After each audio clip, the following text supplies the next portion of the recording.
Good morning dear students. एक बार फिर से आपका स्वागत है मेरे यूट्यूब चैनल नीरज पर। आज मैं एक बहुत ही जाना पहचाना टॉपिक लेकर आया हूं आपके पास, tenses. Dear students, when I go to any class, before starting this chapter, when I ask the students how many of you know tenses, most of the hands are raised. Most of them have read this chapter in lower classes, in any class. किसी न किसी class में वो tenses तो पढ़े ही है, लेकिन जब वो लिखने जाए खुद से, उनकी गलतियां होती है। जब एक्सरसाइजेज बनाते हैं, गलतियां होती है। क्यों? क्योंकि वो जनरली टेंसेस के नाम पर, in the name of tenses, they only learn the definition and the structures. वो स्ट्रक्चर्स खाली जानते हैं और डेफिनेशन जानते हैं, इम्प्लीमेंटेशन उसका नहीं जानते। आज मैं आपके सामने कुछ ट्रिक्स लेकर आया हूं, कैसे आप किसी वर्ब के पर्टिकुलर फॉर्म को सही सही यूज करेंगे। इसका थोड़ा सा चर्चा मैंने आपको अपने वर्ब फॉर्म वाले वीडियो में भी दिया हूं, प्लीज देख लीजिएगा और उसके बाद इस चैनल पे आइएगा। यहां मैं आपको टेंसेस को इस्तेमाल कर टेंसेस में के हिसाब से डिफरेंट वर्ब फॉर्म को यूज करने का ट्रिक बताने जा रहा हूं। सबसे पहले आपको ये पता होगा कि टेंस क्या होता है। टेंस वर्ब के फॉर्म होते हैं, वर्ब के फॉर्म जो एक एक्शन को इंडिकेट करता है और उसके समय को इंडिकेट करता है। वर्ब के जो पांचों फॉर्म मैंने आपको बताया था, उसमें आपको बताया था कि वो जो फॉर्म्स होते हैं वो समय के हिसाब से होते हैं। हर वर्ब फॉर्म का एक अपना पर्टिकुलर टाइम इंडिकेशन होता है, टाइम सेंस होता है, और उसी टाइम सेंस में हम उस वर्ब को यूज करते हैं। जैसे कि एग्जाम्पल के तौर पे आप ये तीन वर्ब फॉर्म्स देख लीजिए, तीन सेंटेंसेस देख लीजिए, जहां पे हमने एक ही वर्ब को तीन अलग अलग फॉर्म में यूज किया। Ravi plays, Ravi is playing and Ravi playing. Ravi plays कहने का मतलब होता है कि रवि प्रेजेंटली खेलता है, प्रेजेंट टाइम में रवि खेलता है। और सेकंड, रवि इज प्लेइंग का मतलब हो गया at the time of speaking, जब मैं बोल रहा हूं रवि खेल रहा है। और जब मैं बोलता हूं रवि प्लेड, मतलब रवि पहले खेलता था, अभी नहीं खेलता। ये देखिए, यहाँ पे मैंने कोई भी time, today, now, tomorrow, yesterday कुछ नहीं लिखा, फिर भी बस टाइम के सॉरी वर्ब के फॉर्म से ही टाइम का पता चल रहा है। इसी को कहते हैं टेंस। वो वर्ड आपको पहले मैंने बताया था, एक्शन, बीइंग और हैविंग, ये तीनों जो है ना वर्ब होते हैं, और सारे एक्शन वर्ड वर्ब होते हैं, और सारे वर्ब के फॉर्म्स होते हैं। वो फॉर्म ही अपने आप में एक एक्शन भी बतलाएगा और उस एक्शन का टाइम भी बतलाएगा। इसे ही कहते हैं ये टेंस। यही टेंस है सर, यही टेंस है माय डियर स्टूडेंट्स, यही टेंस है। अभी कौन सा टेंस है, क्या नाम है इसका, कैसे हम लिखते हैं, ये आप जानेंगे।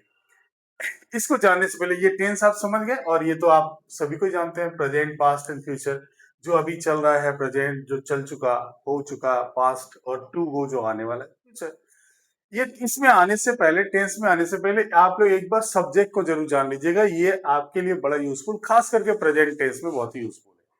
प्रेजेंट टेंस में आप वर्ब को सही से यूज करने के लिए ये सब्जेक्ट के टाइप से, first person, second person, third person, जो सेंटेंस लिख रहा है, आप लिख रहे हैं तो आप लिखने वाला या फिर आप बोल रहे हैं तो बोलने वाला या लिखने वाला हमेशा क्या कहलाता है, फर्स्ट पर्सन कहलाता है। अगर वो सिंगुलर अकेला है, खुद है, तो वो किसी भी सेंटेंस को बोलेगा आई। अगर एक से अधिक है तो प्लूरल में वी कहता है। सेकंड पर्सन को जिसको भी वो एड्रेस कर रहा है, वो सिंगुलर हो या प्लूरल, हमेशा उसको यू कहा करता है। यू मतलब आप, यू मतलब आप लोग, ये दोनों ही बातें यू से इंडिकेट होते हैं। और थर्ड पर्सन मतलब मैं किसी को बता रहा हूं, किसी तीसरे के बारे में, तीसरे व्यक्ति के बारे में, that is why third person, about whom something is said.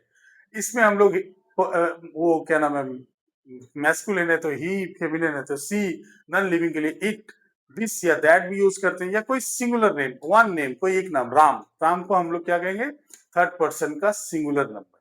और they, these, those, more than one name और मैटर, एक से अधिक नाम, राम एंड श्याम को हम लोग बोलेंगे थर्ड पर्सन का प्लूरल नंबर। अब इस थर्ड पर्सन के सिंगुलर नंबर को आप हमेशा याद रखिएगा। हमेशा वर्ब का वेरिएशन कहीं हैज हो रहा है, कभी हैव होता है, कभी डू, कहीं डज होता है। ये जो डू, डज, हैज, हैव, ये जो वेरिएशन होता है ना, ये इन्हीं दोनों के बीच में होता है। ये आई और वी, ये इसी कैटेगरी में आ जाते हैं, उसको उसी ढंग से ट्रीट किया जाता है। जैसे कि मान लीजिए हम लोग हैज यूज कर रहे हैं, तो इसके साथ करेंगे तो बाकी प्लूरल के साथ हम हैव यूज करेंगे, और उसमें आई और यू को भी हम हैव के साथ ही यूज करते हैं। इस बात को खाली ध्यान रखना है। अब आ जाइए आप टेंसेस में, ज्यादा कुछ बताने की जरूरत नहीं है, मोस्ट ऑफ यू जानते ही हैं। हर स्ट्रक्चर में, हर टेंस में 4 स्ट्रक्चर होते हैं, simple present, present continuous, present perfect and present perfect continuous. ये पास्ट टेंस में भी होता है। अब यहाँ पे आप देखिए स्ट्रक्चर आप जानते हैं, सब्जेक्ट के साथ सिंपल प्रेजेंट में हम लोग क्या करते हैं, V1 या V5 यूज करते हैं और ऑब्जेक्ट यूज करते हैं। V1 हम लोग आई, यू और किसी प्लूरल सब्जेक्ट के साथ यूज करेंगे और V5 third person singular number subject के साथ V5, इसके साथ हम V5 यूज करेंगे, राइट। अब यहाँ आ जाइए, V5 हम लोग थर्ड पर्सन, लेकिन निगेटिव और इंटेरोगेटिव जब बनेगा तब उसका, जैसे मान लीजिए कि आई, यू और प्लूरल के साथ हम लोग V1 यूज करेंगे। V1 मतलब जिसमें कोई यस या यस का इस्तेमाल नहीं होता है। वर्ब का सिंपल फॉर्म, जैसे मैंने कहा आई प्ले, मैंने कहा you play, they play, they play, verb का सिंगल फॉर्म, फर्स्ट फॉर्म। अब V5 क्या होता है, third person singular number subject के साथ। मान ली कोई वन नेम है, अगर मैं लिखता हूं राम तो लिखना होगा प्लेज, प्लेज होता है V5। अगर मैं लिखता हूं यहां से ही तो ही प्लेज, यहाँ पे यस लगाना पड़ेगा, यस मतलब V5, राइट। अब आ जाइए इस सारे सेंटेंसेस के पॉजिटिव सेंटेंसेस में, इस स्ट्रक्चर के पॉजिटिव सेंटेंसेस में कोई हेल्पिंग वर्ब का इस्तेमाल नहीं होता। जब हम इन्हीं सेंटेंस को निगेटिव करेंगे तो हो जाएगा, निगेटिव अगर बनाएंगे या इंटरोगेटिव बनाएंगे तो I do not play, they do not play, Ram does not play, does not play. देख लीजिए इन सारे चीजों को V5 जहां यूज हो रहा है उसको हम लोग जब निगेटिव बनाएंगे तो डू नॉट लिखेंगे, और जहां पे third person singular number subject use करें अगर उसको हम निगेटिव या इंटरोगेटिव बनाएंगे तो डज नॉट लिखेंगे। और डज नॉट लिखते समय एक बात का ध्यान रखना है कि हमने प्ले लिखा है, प्लेज नहीं। जब हम लोग डज यूज कर देते हैं तो मेन वर्ब में यस हट जाता है, क्योंकि डज अपने आप में भी, डज अपने आप में डज भी एक V5 है। अब आ जाइए इस सेंटेंस, इसमें प्रेजेंट कॉन्टिन्यूअस, प्रेजेंट कॉन्टिन्यूअस में किस तरह के सेंटेंस आते हैं। प्रेजेंट, पहले आप स्ट्रक्चर को जान लीजिए, इज ए मान और ऑब्जेक्ट क्या होता है, आई एम प्लेइंग, अगर रहा ही प्लेइंग, ही इज प्लेइंग। ऐसे सेंटेंस का इस्तेमाल जनरली उस एक्शन के लिए होता है जो प्रेजेंट में कंटिन्यू कर रहा है। अब आ जाइए प्रेजेंट परफेक्ट, प्रेजेंट परफेक्ट में हैज, हैव, और प्रेजेंट परफेक्ट में हैज हैव का इस्तेमाल, हैज किसके साथ, थर्ड पर्सन सिंगुलर नंबर के साथ। यानी कि ही अगर है तो मैं लिखूंगा ही हैज ईटन, और अगर मान लीजिए आई है, यू है, दे है तो क्या लिखूंगा, they have eaten, right. Verb के साथ हैज और हैव के साथ V3। और उसके बाद आइए प्रेजेंट परफेक्ट कॉन्टिन्यूअस टेंस या present progressive tense, present perfect progressive tense. इसमें क्या होता है, सब्जेक्ट के साथ हैज बीन या हैव बीन लगाते हैं और V4 लगाते हैं और ऑब्जेक्ट लगाते हैं।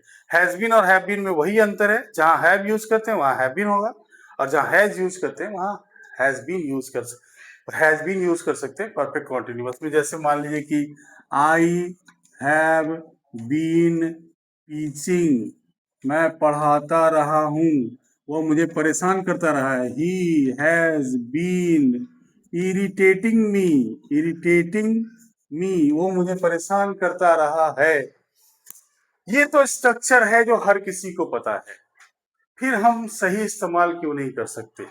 जब वो लिखते हैं, एक मैं फिल इन द ब्लैंक्स दिया, एक एक्सरसाइज दिया, सारा गलत, बहुत सारे बच्चों का गलत, यहाँ तक कि जो बच्चे अच्छा कर रहे हैं, अच्छा लिख रहे हैं, उनका भी गलत। क्यों होता है, क्योंकि वो गेस नहीं कर पाते टाइम सेंस को, टाइम सेंस को। सबसे पहले आप जानिए कि इस स्ट्रक्चर को हम यूज करेंगे किसी के प्रेजेंट हैबिट में, वो देर से उठता है, he gets up late. Routine में, my grandfather goes for morning walk in the morning every day, my grandfather goes for morning walk, routine, routine में गोज, गोज मैंने यूज किया कौन सा, वर्ब का V5 फॉर्म। अभी आप देखिए universal fact, the sun rises in the east, rises, rises मैंने बोला V5। अब देखिए सिंपल एक्शन ऑफ और state of present, simple action और स्टेट। सिंपल एक्शन मैं बोलता हूं ही सेल्स वेजिटेबल्स, वो सब्जियां बेचता है। मेरे पिताजी प्राइवेट फर्म में काम करते हैं। My father works in a private firm. तो यहाँ कोई ना हैबिट है ना रूटीन है, वो क्या है, एक सिंपल एक्शन है प्रेजेंट का। और सिंपल एक्शन ही नहीं, एक चीज याद रखिएगा, स्टेट, सिंपल एक्शन और स्टेट। जैसे कि अगर मैं बोलूं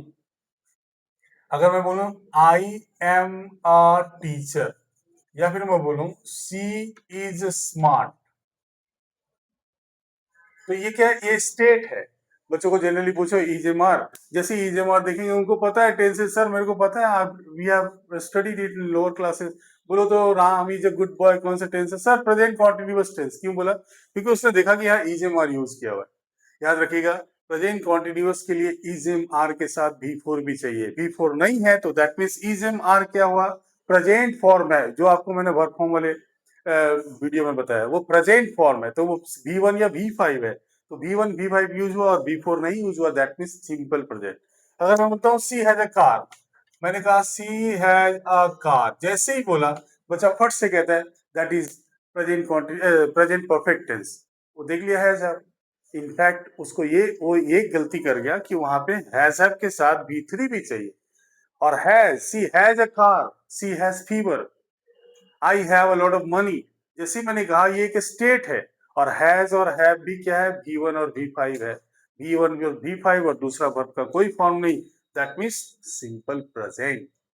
अब आ जाइए सिंपल पर, ये तो हो गया। एक्शन कंटिन्यूज एट प्रेजेंट, मैं लिखना बैठ रहा हूं, मैं लिखना चाह रहा हूं कि आज मुझे बहुत परेशानी हो रही है, मैं परेशानी का सामना कर रहा हूं, कौन सा परफॉर्म होगा मैं तुरंत समझाऊंगा, कर रहा हूं प्रेजेंटली, दैट मीन्स क्या ना, आई एम फेसिंग प्रॉब्लम, हमें क्या, प्रेजेंट कॉन्टिन्यूस। अभी देखिए, अब आ जाइए इसमें प्रेजेंट परफेक्ट में, an action finished at present, मैं खा चुका हूं, मैं आपको तीन चैप्टर पढ़ा चुका हूं, मैं पटना पहुंच चुका हूं, जस्ट अभी काम खत्म हुआ, I have reach Patna, I have taken my breakfast, I have taken my lunch. I के साथ है। मेरा भाई असाइनमेंट कंप्लीट कर चुका है, माई ब्रदर हैज कंप्लीटेड। सोचकर, खुद सोचिए, टाइम ऑफ एक्शन को सोचिए, टाइम, आप नेचर ऑफ एक्शन को सोचिए और सेंटेंस लिखिए। और देखिए यहाँ पे क्या है, यहाँ पे कंटिन्यू होने का सेंस आ रहा है, कंटिन्यू होने का, बच्चे पढ़ रहे हैं, मैं अपना काम कर रहा हूं, गाड़ियां चल रही है, मैदान में बच्चे खेल रहे हैं, क्या है, प्रेजेंट कॉन्टिन्यूअस। और कोई काम कंप्लीट हुआ, मैं खा चुका हूं, वो पहुंच चुके हैं, मैं पटना जा चुका हूं, मैं गाड़ी प्लेटफॉर्म पर आ चुकी है, प्रेजेंट परफेक्ट टेंस, जो काम कंप्लीट हुआ प्रेजेंट। लेकिन अगर दोनों ही सेंस रहे कि मैं 2 घंटे से पढ़ रहा हूं, इसमें दो सेंस छुपा हुआ, एक तो मैं 2 घंटे पढ़ चुका हूं, और दूसरा मैं अभी भी पढ़ रहा हूं। 2 घंटे पढ़ चुका हूं मतलब कि वो परफेक्ट टेंस होगा, और अभी भी पढ़ रहा हूं तो हो गया कंटिन्यूअस। ऐसे सेंटेंसेस को हम ऐसे बोलेंगे कि मैं 2 घंटों से पढ़ता रहा हूं, या 2 घंटों से पढ़ रहा हूं। भारतीय नागरिक हमेशा से देश की सेवा करते रहे हैं, करते रहे हैं और कर रहे हैं, दोनों में अंतर है। हाँ, अगर मैं बोल दूं कि मैं 2 घंटे से पढ़ रहा हूं, तब तो इसमें पढ़ते रहे हैं का सेंस आ गया। लेकिन अगर मैं 2 घंटे से नहीं बोलूं, मैं बोलूं मैं पढ़ता रहा हूं, दैट मीन्स मैं आगे भी पढ़ा हूं, अभी भी पढ़ रहा हूं, तो दैट इज क्या, परफेक्ट भी हुआ और कंटिन्यूअस भी हुआ, तो हम उसको परफेक्ट कंटिन्यूअस में, मैं पढ़ रहा हूं, आई एम स्टडिंग, मैं पढ़ता रहा हूं, आई हैव बीन स्टडिंग, मैं तुम्हारे तुम्हारी मदद कर रहा हूं, आई एम हेल्पिंग यू, मैं तुम्हारी मदद करता रहा हूं, I have been helping you. बस ये अंतर है। एक चीज जो मोस्ट इंपॉर्टेंट मैं आपको बताने वाला हूं, प्रेजेंट परफेक्ट की एक और खासियत मैं आपको बता दूं कि finished action which has its importance, कभी भी खत्म हो गया, एक्शन फिनिश हुआ मान लीजिए 10 साल पहले, लेकिन आज भी उसका इंपॉर्टेंस है। जैसे I have got my Aadhaar card made, मैं अपना आधार कार्ड बनवा लिया हूं। Government has set up a sugar mill in Patna, government has set up new ethanol plant in Gurgaon. Setup किया है, हो सकता है ये प्लांट 10 साल पहले, 5 साल पहले सेटअप किया था, अभी भी है, ऑपरेट कर रहा है, इसका इंपॉर्टेंस है, तो वो हो गया क्या, आज मैं स्कूल आया हूं मतलब क्या, स्कूल जारी है और मैं वहां प्रेजेंट हूं, दैट मीन्स एक्शन, मान ली कोई भी समय, कोई भी एक्शन, ये तो आज मैं स्कूल आया हूं ये प्रेजेंट का एक्शन है, बट एक्शन किसी भी टाइम का होगा if it has its importance, ठीक है ना। मैं ताजमहल देखा हूँ, ठीक है। ऐसा लग रहा है कि अभी ताजमहल देखने की बात हो रही है और उसका इंपॉर्टेंस है, तो उस कंटेक्स्ट में बोलता हूँ मैं देखा हूँ। देखा था 10 साल पहले, but an action finished action which has its importance at present. अगर अभी उसका इंपॉर्टेंस हो रहा है, अभी उसकी बात हो रही है, तो दैट इज प्रेजेंट परफेक्ट। जो मार्क करने वाली बात है वो है हमारा एडवर्ब ऑफ टाइम।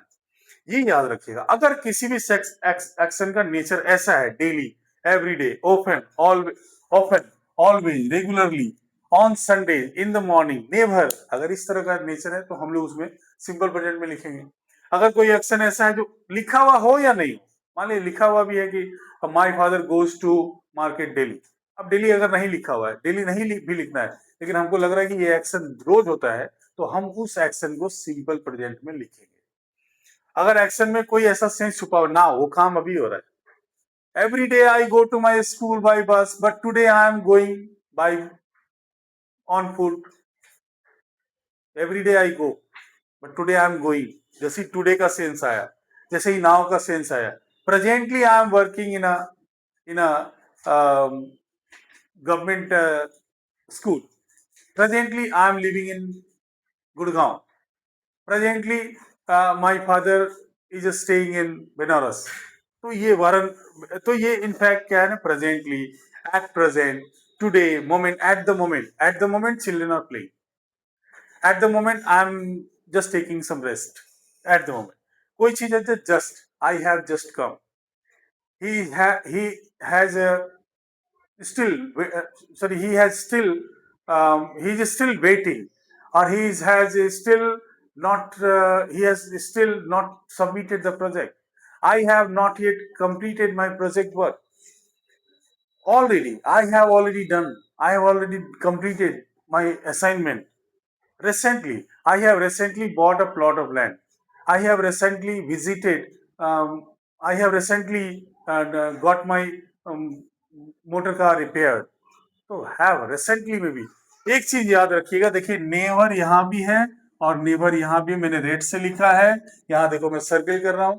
नेवर का सेंस क्या है, दोनों में होता है। I have never seen the Taj Mahal और आई नेवर टेल अ लाई। इस बात में थोड़ा सा डिफरेंस है, इस बात का ध्यान रखना है। और यहाँ पर आ जाइए, हैव बीन डूइंग, टाइम। बहुत सारे लोग बोलते हैं सिंस एंड फॉर से वो परफेक्ट कॉन्टिन्यूअस टेंस को पहचानते हैं, ऐसा बिल्कुल नहीं। सिंस एंड फॉर केवल परफेक्ट कॉन्टिन्यूअस में नहीं यूज होता, दूसरे जगह भी हो सकता है। जैसे जैसे कि I have known him since 10 years, sorry, I have known him since 1997। मैं 1997 से उसको जानता हूँ, जान रहा हूँ। I have done I have studied for 10 hours now. मैं 10 घंटे पढ़ लिया हूँ। मैं दिल्ली में रहा हूँ 3 साल। I have stayed in Delhi for 3 years. वो परफेक्ट टेंस में भी है, फॉर और सिंस का इस्तेमाल होता है। सिंस एंड फॉर कोई लिमिटेड नहीं है परफेक्ट कॉन्टिन्यूअस टेंस के लिए। एक और बात मैं आपको इंपॉर्टेंट बता दूं कि ये सिंस और फॉर तो एक तो ऑप्शनल है, जरूरी नहीं है। दूसरी बात है, बार बार ये कंफ्यूजन होता है, बहुत सारी किताबों में दिया हुआ है सिंस मतलब पॉइंट ऑफ टाइम, फॉर मतलब पीरियड ऑफ टाइम, सिंस मतलब पॉइंट इन टाइम। क्या होता है पॉइंट, क्या होता है पीरियड? एक बात एकदम शॉर्टकट में समझ लीजिए, कोई भी टाइम रेफरेंस अगर अनकाउंटेबल है, जैसे मॉर्निंग 1997, 2025, मंडे, इस तरह के जो सेंटेंस, चाइल्डहुड, तो इस तरह के जो सेंटेंसेज हैं, इस तरह की जो बातें हैं, इस तरह के जो टाइम रेफरेंसेज हैं जो अनकाउंटेबल है, तो वहां हम लोग सिंस का इस्तेमाल करेंगे। जबकि कोई भी यूनिट ऑफ टाइम अगर यूज होता है, यूनिट ऑफ टाइम जैसे यूज होता है, तो याद रखेंगे हम लोग, जैसे मान लीजिए यूनिट ऑफ टाइम क्या है, सेकेंड से स्टार्ट कीजिए। Second, minute, hour, day, month, fortnight 15 दिनों को कहते हैं, ईयर, क्या नाम है, डिकेड, स्कोर्स 20 साल को कहते हैं, सेंचुरी, मिलेनियम, अगर इस तरह का टाइम का कोई भी यूनिट है तो हम वहां पे फॉर यूज करेंगे। कितना यूजफुल रहा मेरा ये, प्लीज मेरा ये वीडियो आपके लिए, इन दोनों बातों पर खास ध्यान रखना। और अकेले बैठकर किसी टॉपिक के ऊपर लिखना शुरू करने में, शुरू जब करते हैं थोड़ी परेशानी आती है, जब हैबिट हो जाएगा तो बातों को आप सोचिएगा और कलम आपका चलता रहेगा। एक बार प्रयास करने की जरूरत है, प्रैक्टिस करने की जरूरत है। ये वीडियो अगर आपको अच्छा लगा, प्लीज लाइक और कमेंट कीजिए और मुझे बताइए मैं अगले वीडियो में किस तरह से आपकी मदद कर सकता हूँ। मिलते हैं अगले वीडियो में। धन्यवाद।